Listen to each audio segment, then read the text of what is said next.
I want to be successful. I want a fast car and a penthouse in the city. I want a summer home in the Hamptons and a 5-carat diamond ring. I want to travel the world and be on the cover of Fortune magazine. I won't settle for less than $100,000 a year, and I don't picture this changing anytime soon. However, as with any worthwhile journey, you soon discover that the picture you perceived before you began will not be the same one you discover in the end. Being afforded the opportunity to test the waters of the working world while still having the safety net of faculty support was what instantly drew me into the co-op experience. Little did I know when I began that I would not only learn much about my professional self, but that this journey of ups and downs, highs and lows, would culminate in me meeting myself. I can remember sitting in front of my computer with a particular nervous excitement deep within as I gingerly clicked the radio buttons on my Harrison assessment. This was it. This was the test that would determine my future potential success in the financial industry. I couldn't help but doubt myself in this very moment. What if my answers were not what they were seeking? What if I just wasn't right for this line of work? Finally, the results were in. After scoring a 99% match for potential in the industry, the fear and anticipation seemed to melt away. I was sure that I had found my calling. I knew I was well on my way to success when I began at Northwestern Mutual. With the expectation of meeting 25 clients per week and the goal of making $4,000 a month, how could anything go wrong? However, as weeks passed by and the company's expectations remained unmet, I couldn't help but wonder what was awry in my current situation.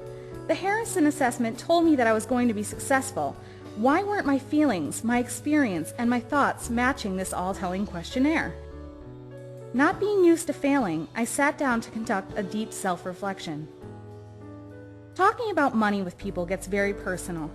You begin to hear stories that draw you in that become hard to escape. I thought about a mother's hospitalization, with her family being unable to afford long-term care. I thought about the families being left unable to function after a parent's death. I realized that it was the stories that were drawing me into my work. I wanted to listen deeply to each person, and this was getting in the way of moving at the pace that was expected of me. Listening to their experiences and guiding them through the process was where I was finding true joy, not in the work itself. Could it really be true that my picture of success was not my picture at all? Images began flooding my mind as I recalled everything that I'd been learning, feeling, and doing over the past month's time.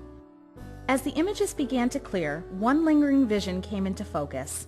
The words seemed to echo in my mind now, the fine print that I had disregarded as a footnote from the Harrison assessment.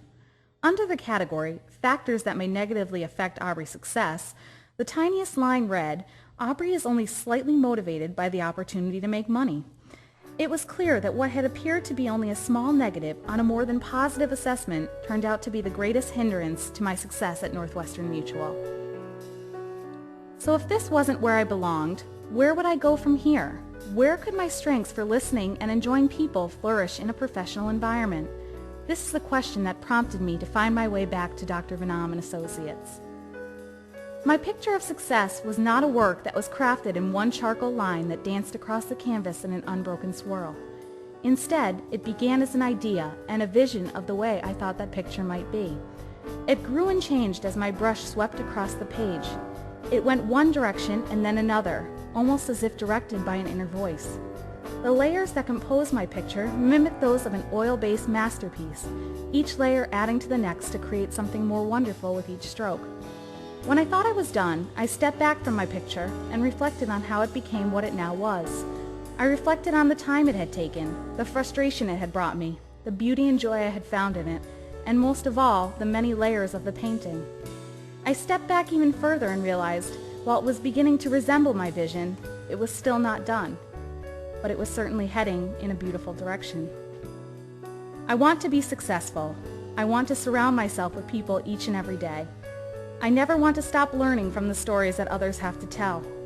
I want to enjoy every up and down that life throws at me.